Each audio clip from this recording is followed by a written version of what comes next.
out of the box or out of the wall, whatever you want to call it, we have, oh, too sexy for my shirt, Da Vinci Code.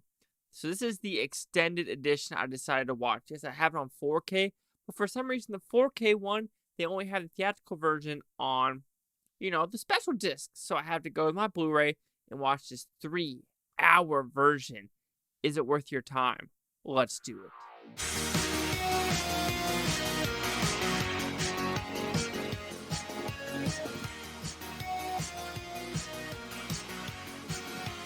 Chase Miyake here with the Blue Futon reviewing Da Vinci Code. So what's this about? Well, this is based off a Dan Brown trilogy. I don't know what I'm saying. Da Vinci Code, Angels and Demons, and Inferno. While this one is the start of it, where Tom Hanks is the professor and he has to go and do these clues to figure out who Jesus was, who Mary Magdalene was. Is there actually a Jesus descendant with the DNA going from the time of Jesus to now? So do you like this film? I thought it was an okay film.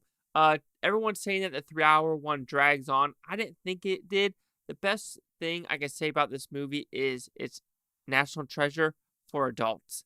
Yes, the Nicolas Cage movies are a lot more fun, but this one goes deeper into, is that believable?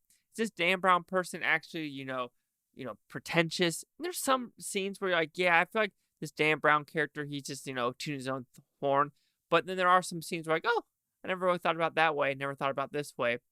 Or, yeah, let's put it that way. There are some scenes where I'm like, okay, that's believable. Some scenes like, nah, fam. Now you're just literally like just throwing spaghetti on the wall. So when talking about this movie, it's directed pretty well. Ron Howard, you could totally tell it's a 2000s movie.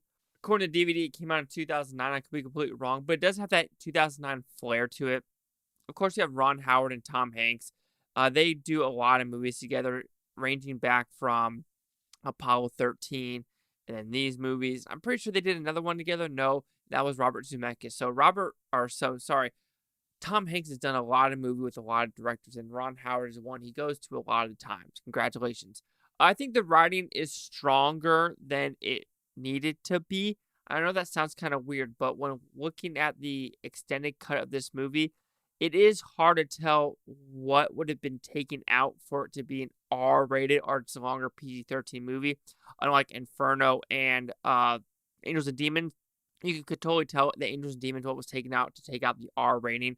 Inferno, there was no unrated cut, so I couldn't tell you on that level. But just thinking about the movie-making experience of Da Vinci Code, it looks good.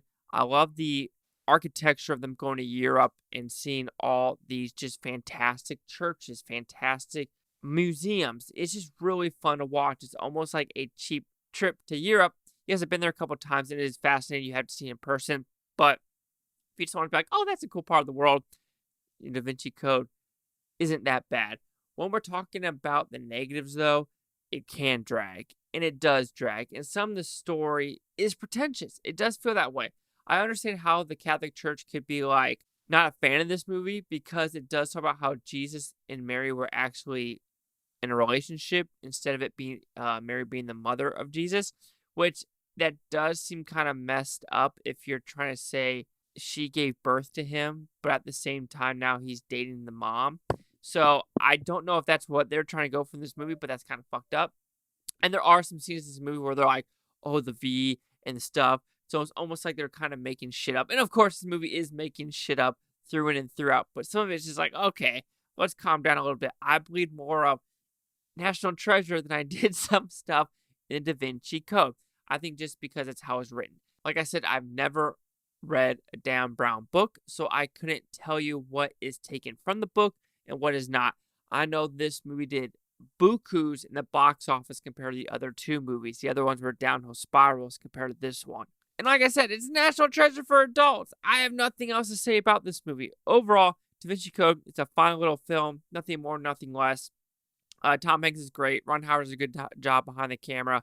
And the cinematography / looking at the film is really, really fun. However, it didn't need to be 3 hours. Sure, why not? I mean, some scenes did drag, but it did do a lot of explaining Paul Bettany's character, explaining Alfred Milano's character, explaining Jean Reno's character. There are a decent amount of characters where it goes into the church and whatnot isms. So, yeah, extended cut, do it. So Da Vinci Code's extended cut will receive a 2.5 out of 5 with Futons. It goes at 50%. So see the critics' news scores gave this one. Damn, you have the critics a 25% with 231 of them. Audience score 57% with over 250,000. Critic consensus. What makes Dan Brown's novels a bestseller is evidently not present in this dull and bloated movie adaptation of the Da Vinci Code.